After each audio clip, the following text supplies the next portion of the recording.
What if the most powerful man in the room said nothing at all? No titles, no applause, just quiet control that shaped everything around him. In a world obsessed with being seen, he would move through silence, not spectacle. If Machiavelli lived today, he wouldn't tweet.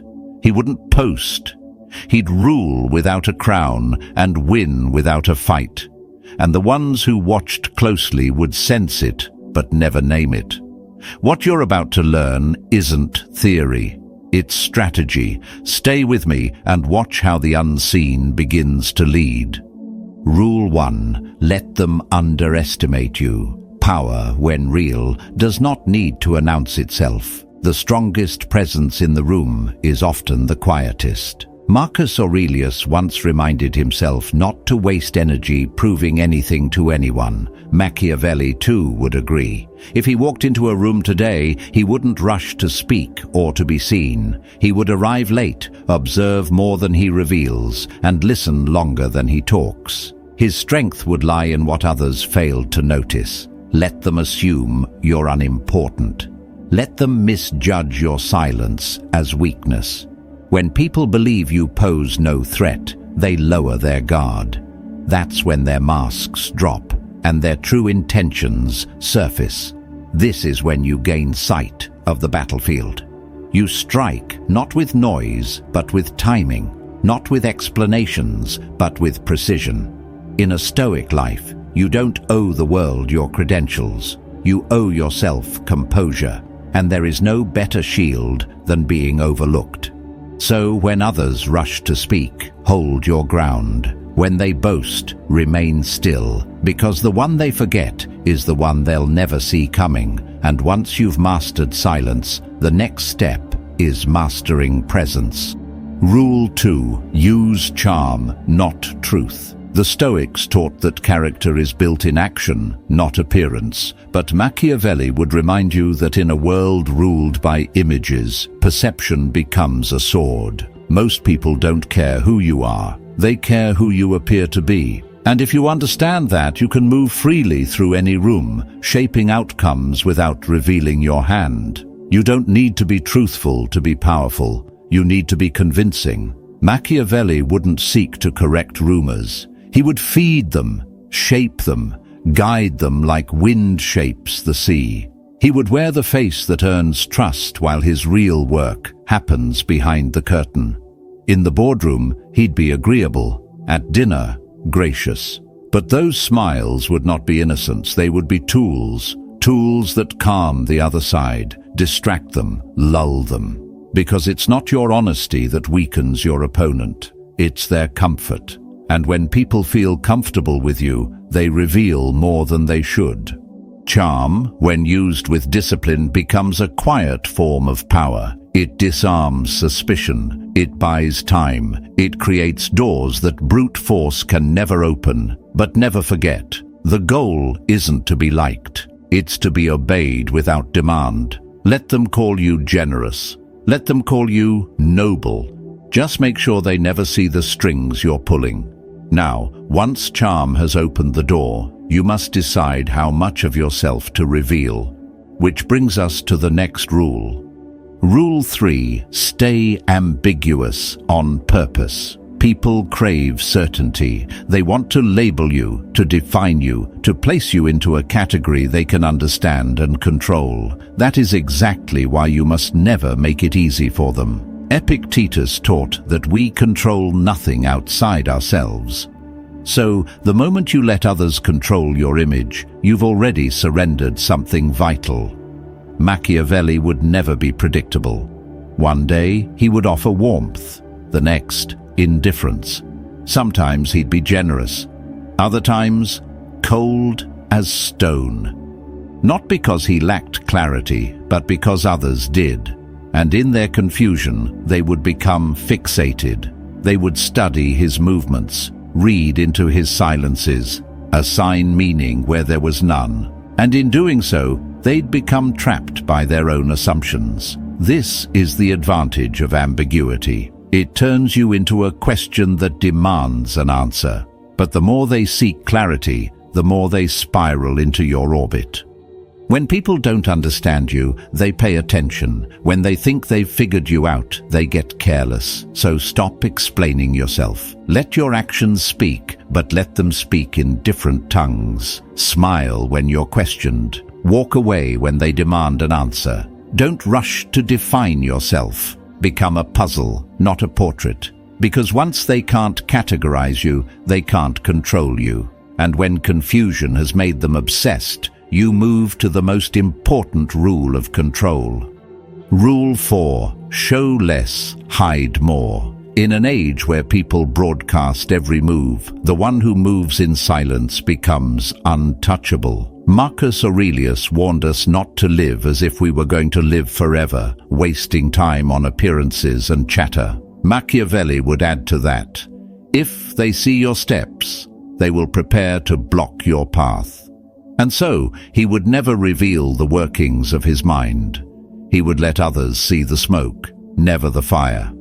Everyone today is building a personal brand, updating their status, displaying progress.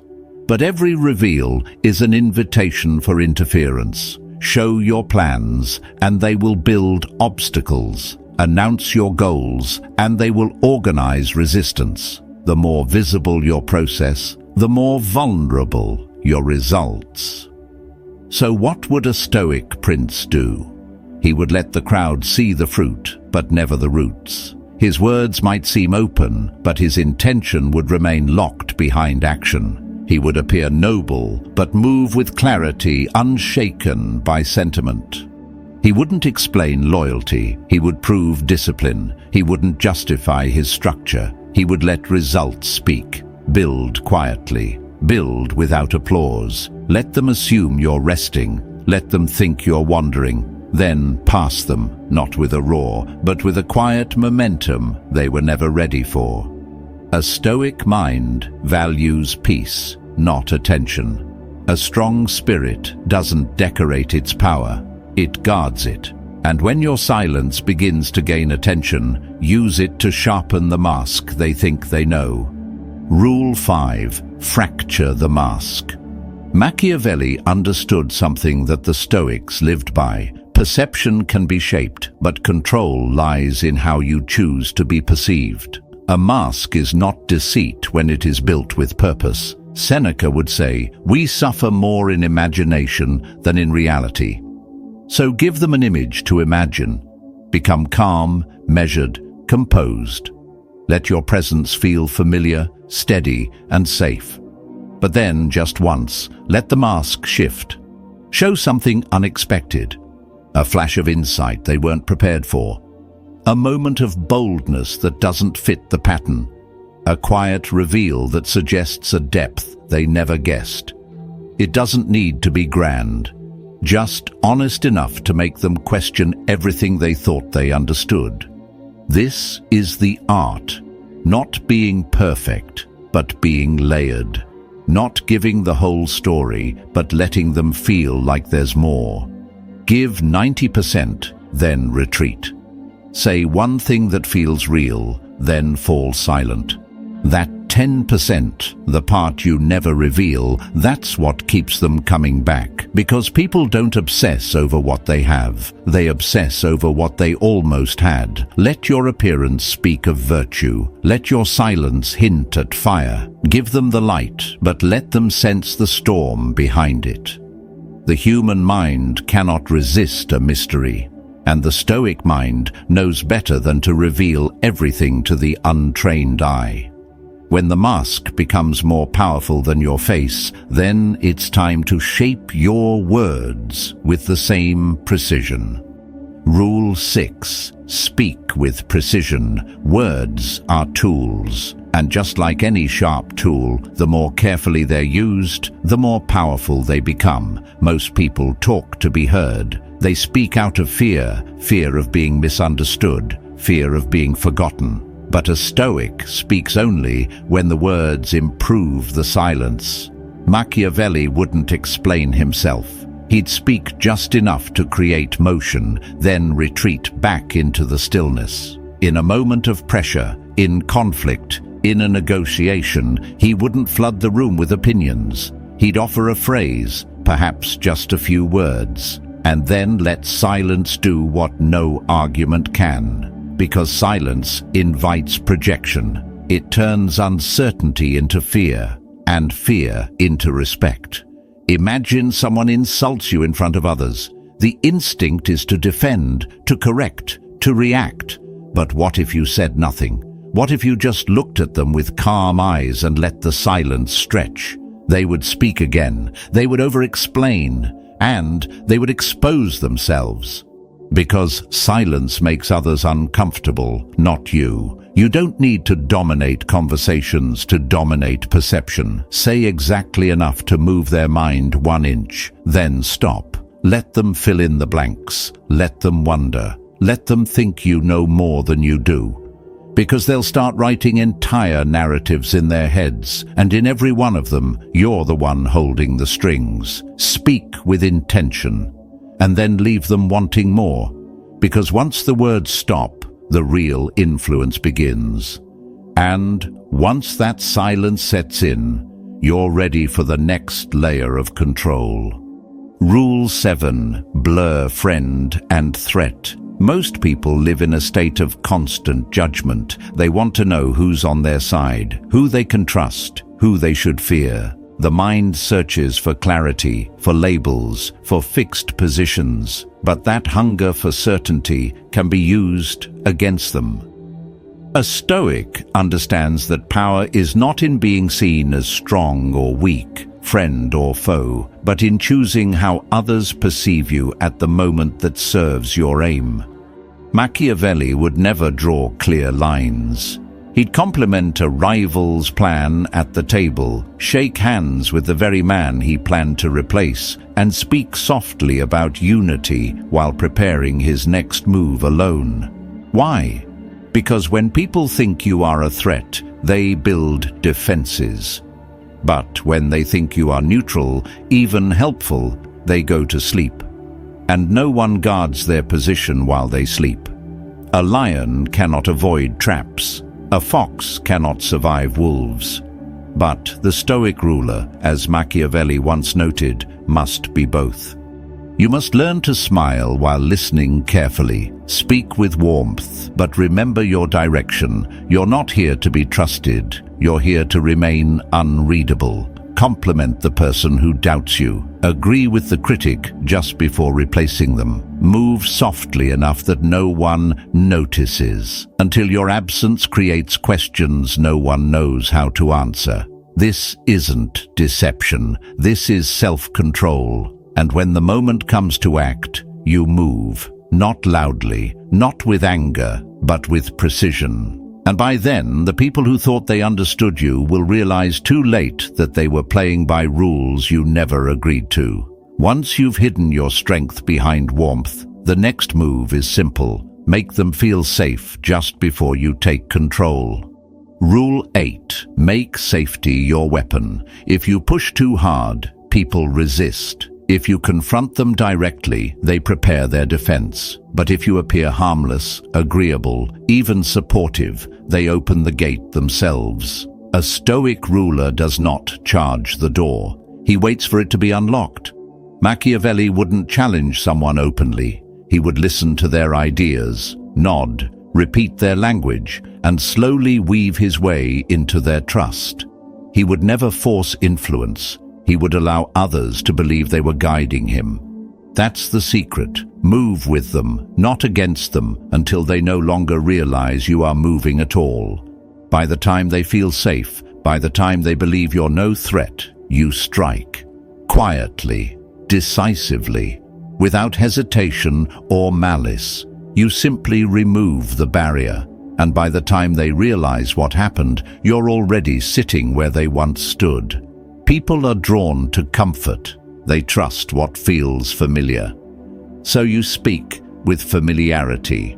You offer calm, not challenge. You feed the need they didn't even know they had. And then, when the structure is weak, you lift your hand and shift the weight of power. Not out of revenge, but out of clarity. The Stoic way is not to conquer by force, but to take what is not being guarded. Tell them what they want to hear. Let them believe what they need to believe, and when the illusion becomes solid, you take what they thought was safe. Once you've taken power with a calm hand, there's one final step. Teach them to need you, then walk away. Rule 9. Build dependence, then vanish. The deepest form of control is not domination. It is quiet dependence, not built through fear, but through usefulness. The Stoics would call this functional virtue, becoming what others rely on, not by force, but by consistency. Machiavelli would become necessary, not loud, not proud, just present, dependable and irreplaceable. He'd solve problems no one else could. He'd offer insight no one else dared to share. He'd give stability that no one earned and never ask for anything in return. No contracts, no demands, just value given freely. And that is how he would win, not by asking for loyalty, but by making people realize too late that they were leaning on him to stand. Then he would withdraw, without complaint, without accusation, just silence.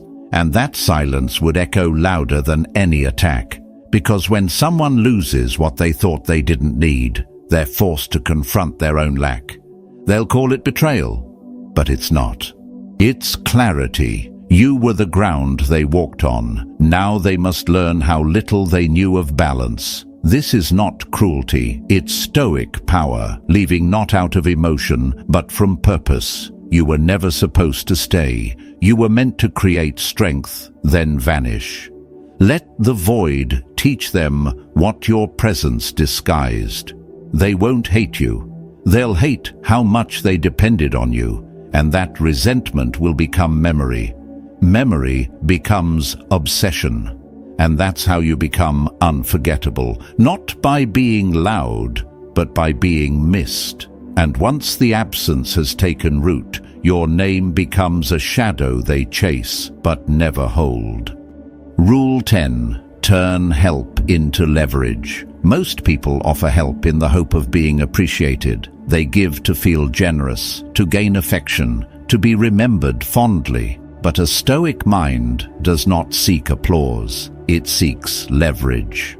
Machiavelli understood this. The value of a favor is not in the act itself, but in the imbalance it creates. If he gave you something, a solution, a shortcut, a rare opportunity, he wouldn't ask for anything in return. He wouldn't need to. The weight of the gift would sit quietly in the back of your mind. It would grow heavier with time, not because he demanded repayment, but because you could feel what had shifted. You received something you couldn't easily return, and every time you saw him you would remember it. He wouldn't threaten you, he would be present, and that presence alone would remind you that a part of your pride no longer belonged to you.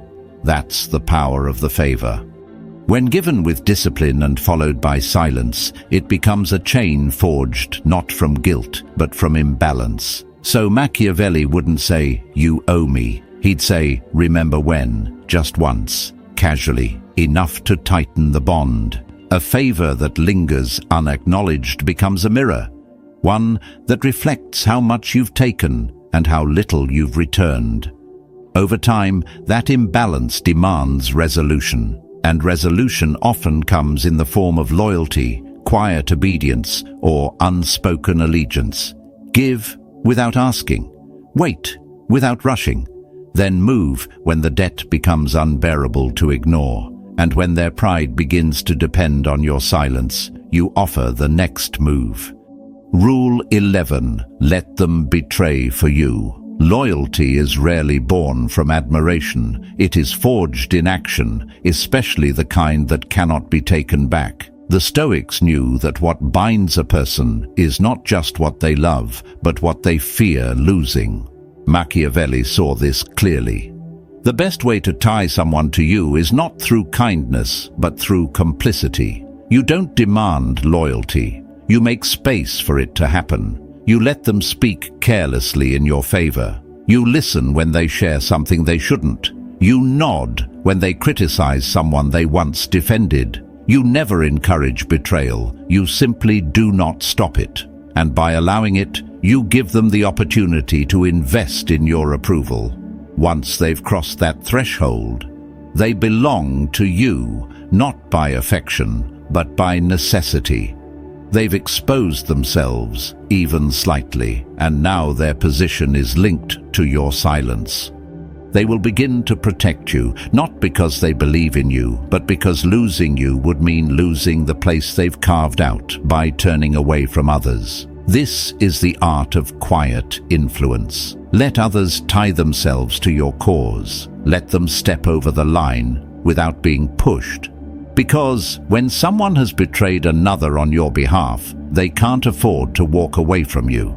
They've built a foundation using stones they can't remove without revealing the cracks underneath. And once you've turned their actions into allegiance, you don't need to pull down your enemies. You let their alliances fall apart from within.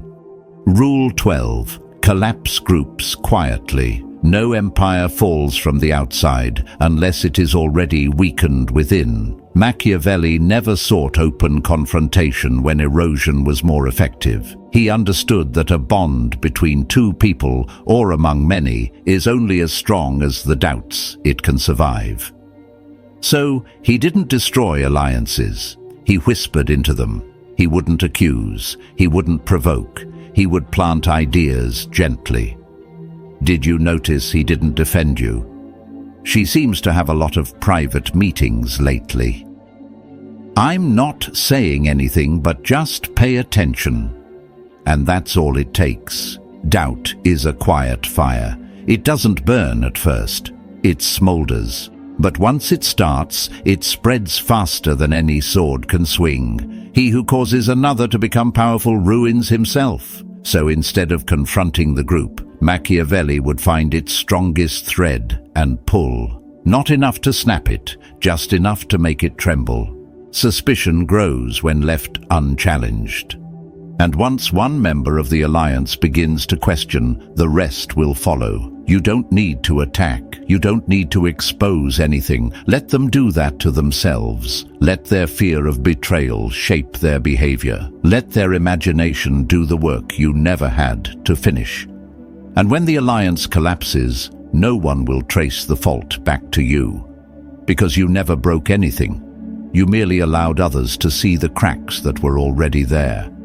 When the structure is gone, when the group scatters, and when trust has dissolved, the field is clear. And now, the next rule awaits: how to rise above the ruins you never touched. Rule 13. Mirror their doubts gently. If you want to guide someone without resistance, don't confront their pride. Reflect their silence, not through insult, not through pressure, but through precise, well-timed observations that speak to the cracks in their self-image. You're really brave, especially for someone who's not used to being seen. You always seem to pull through, even when people underestimate you. You're doing well, even if your confidence isn't always obvious. On the surface, these sound like compliments, but beneath, they are affirmations wrapped in quiet truths people rarely hear. Why does this work? Because it meets them where they are, not where they pretend to be. You don't expose them. You simply describe what they're already trying to hide, with kindness. And when someone believes you understand the part of them they don't show, they begin to follow. Not out of admiration, but from connection. Not from logic, but from relief. Machiavelli knew this. Fear and fragility often create stronger bonds than force. Threats trigger resistance. But calm recognition, especially of what they secretly fear about themselves, opens a door no one else can walk through. And once you're inside that space, your voice becomes the one they lean on to navigate it. Once they rely on your understanding, the next move is to ensure you never lift the blade yourself.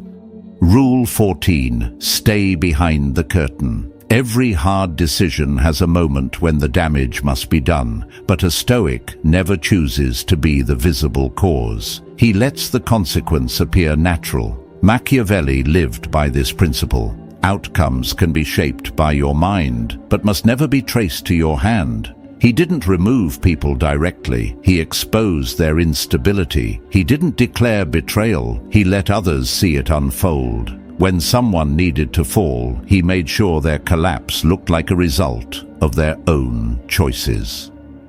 When conflict was needed, he stirred both sides with just enough tension to let nature take its course. Why? Because if you are seen as the executioner, you create enemies. But if you are simply the one who rises after others fall, you gain authority without opposition. The key is to remain clean, not because you never planned the event, but because no one can prove you did. Even if they suspect, by the time the smoke clears, you're already where the last person stood. This is not about deception, it's about self-restraint. You influence decisions without forcing them. You provoke movement without taking credit. And while others burn their hands in open conflict, you preserve your image as the steady alternative. And once your hands are clean, your silence becomes even more dangerous than action.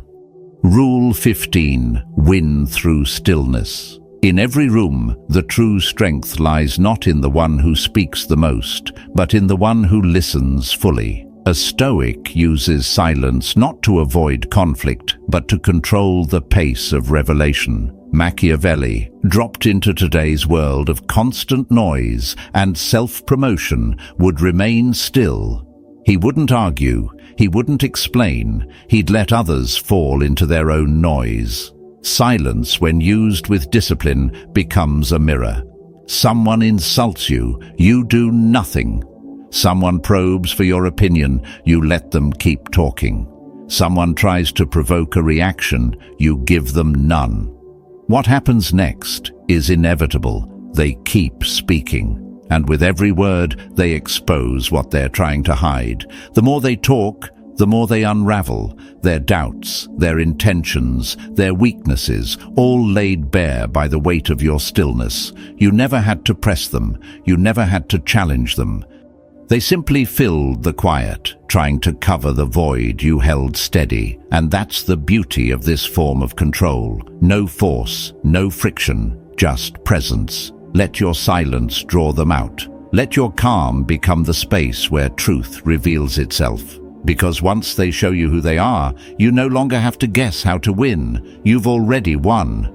Rule 16. Break patterns with intention. In daily life, discipline brings stability, but in power, predictability is a liability. Machiavelli would not behave erratically. That is weakness disguised as intensity. But he would be unreadable in moments that counted. Because when people can anticipate your every move, they begin to control you without effort. A Stoic understands this. If you always choose the high road, you become the road others march on. If they know you always reply quickly, they will set the pace. If they know you stay calm under pressure, they will press harder until they find your limit. If they know you always forgive, they will offend you freely. So the solution is not chaos. It is calculated silence, strategic delay, intentional deviation. Sometimes you respond with clarity. Other times you withdraw without warning. Sometimes you offer grace. Other times you disappear entirely. This imbalance used with precision creates distance. Not because you're aggressive, but because you are ungraspable, and the mind cannot plan against what it cannot predict. Machiavelli understood that men move either from admiration or from fear. And fear doesn't come from loud threats. It comes from uncertainty. When they cannot guess your next move, they walk carefully. They speak slowly. They act with hesitation. Be steady in your values, but flexible in your response. Let your presence be reliable, but your strategy unreadable. And once their steps begin to adjust to your rhythm, it's time to master the space you leave behind.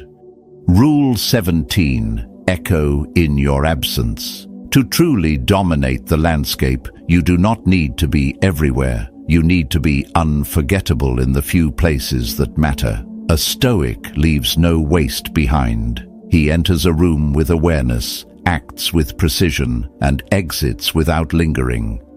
But his presence remains long after he's gone. Machiavelli wouldn't need to hover. He would create a standard so distinct that others would compare every moment, every leader, every decision to the memory of him. That's influence, not through constant noise, but through calibrated impression.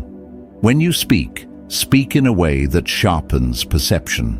When you act with such discipline that others can't replicate it without thinking of you. This is what Stoics call character. It's not just who you are, it's what others become in response to your example. They start second-guessing their instincts. They pause before celebrating, wondering what your reaction would have been. They doubt new voices because none sound as grounded, as controlled, as unshakable as yours. This isn't about ego, it's about energy. Energy that lingers, energy that marks the room. When you've shaped a space with discipline and clarity, your absence becomes louder than most people's presence. That's when you know you've won, not because they follow your commands, but because they still play by your rules. Now that your absence holds weight, your next weapon is silence itself. Rule 18. Let fear imagine the worst. A Stoic doesn't announce danger. He becomes the silence that makes others question their safety. Machiavelli knew better than to issue warnings. Warnings make people defensive. They give them time to prepare. But quiet, measured restraint that invites imagination. And imagination builds a stronger fear than force ever could. You don't say, "I could destroy you." You pause, you look, and you let them feel the weight of what you didn't say. You don't say, "I'll ruin your chances." You make one phone call, then go silent. You don't declare war, you disappear. And that disappearance becomes their obsession. They wonder where you are, what you're doing, who you're talking to. That wondering does more damage than confrontation ever could. Because when someone fears a specific outcome, they prepare for it. But when they fear the unknown, they start acting irrationally. They scramble. They over-explain. They obey, not because you asked, but because they can't risk what you might be capable of. Fear born from clarity is manageable. Fear born from uncertainty is suffocating. And that's what you create, not by threat, but by presence, not by demand, but by absence. You let their own imagination become your greatest tool. So say nothing, move once, then stop. Let them fill in the rest. Because the quietest kind of power is the one no one can measure until it's too late. And from here, you don't just lead, you haunt. Rule 19. Wait until it hurts. A Stoic does not move from impulse, he moves from clarity. When harmed, the weak react, the strong wait. Machiavelli understood this deeply. Retaliation should not come in the heat of the moment, but in the cold light of strategy. You don't strike because you're angry. You strike because the timing is irreversible. He wouldn't respond immediately to offense. He'd observe. He'd allow the opponent to believe they'd won, to drop their guard, to forget the debt they'd created. And then, when they had relaxed into the illusion of safety, he would act decisively, absolutely. One move. No noise, no mess. Because revenge, if it is to teach anything, must not feel emotional. It must feel inevitable. The Stoic doesn't chase justice through reaction. He lets time do the sharpening. When you wait, you don't just take back control, you create it. The longer the silence, the louder the fear becomes. And that fear disturbs more than retaliation ever could. It interrupts sleep, it clouds victories, it poisons trust, and by the time you act, they realize they never saw you coming. The lesson isn't just that you struck back, it's that you were always watching, and once you've mastered the art of striking without warning, the next step is becoming something they can never truly remove. Rule 20. Become a blueprint. Machiavelli never wanted temporary authority. He wanted permanence, not through applause or praise, but through embedded necessity. He didn't seek to be admired. He sought to be essential, because when you become a man, they can replace you. But when you become a structure, they can't function without you. This is the Stoic model of enduring influence. You don't build from ego. You build from system, you create methods, you pass on thought patterns, you train others to move with your principles, and slowly, without announcement, your name fades, but your presence expands. You are no longer just the architect, you are the blueprint. Even if they remove your title, your rules remain. Even if they try to forget you, the way they make decisions still echoes your mind. This is not popularity, it's permanency. You aren't followed because of charisma, you are followed because you've become the default, the only working model. To become a system is to disappear as an identity and rise as a necessity. And once your voice shapes their logic, you don't need to be in the room anymore. Which brings us to the final form of influence, the one no one dares to speak aloud. Rule 21. Be the name they whisper. The final form of power is not recognition, it's presence without appearance, it's impact without mention. Machiavelli would never demand legacy. He would let it take root in silence until his name became too heavy to say out loud. You don't dominate by being remembered. You dominate by becoming unspeakable. The kind of presence that lingers in rooms even when you're gone. The kind of reputation people reference indirectly. Don't end up like him. Be careful how you move. They won't say your name, not because they forgot, but because they remember too clearly. You become the shadow in the corner of every decision, the consequence behind every reckless act. Not because you're the yeah, but because once you were. And no one has forgotten how that ended. You don't trend, you linger, you don't need to argue, you shift the atmosphere, and when they speak of you, if they dare, they speak low. As if mentioning you might summon something too large to control. That is not just power, that is permanence. You are not here to trend, you are here to last. You are not here to argue louder. You are here to shift the entire atmosphere without raising your voice. One day, they won't dare to speak your name, not out of fear, but out of quiet respect for the presence you've earned. If Machiavelli were alive today, he wouldn't be posting to be seen. He'd be silent, patient, watching. He'd be the thought behind your restraint, the whisper that says, do not react. Do not explain. Let them reveal themselves. This path is not about chasing approval. It's about becoming so grounded that people feel your influence even when you say nothing. That is how you win. Not with noise, but with presence. Not with attention, but with inevitability. If this spoke to the part of you that's tired of proving and ready to build in silence, now is the time. Subscribe if you're becoming the one they never saw coming. And in the comments, write silent strategy. If you're walking this path, stay calm, stay unseen, and watch how the world begins to shape itself around the power you never had to show. The next video will take you deeper. Be ready.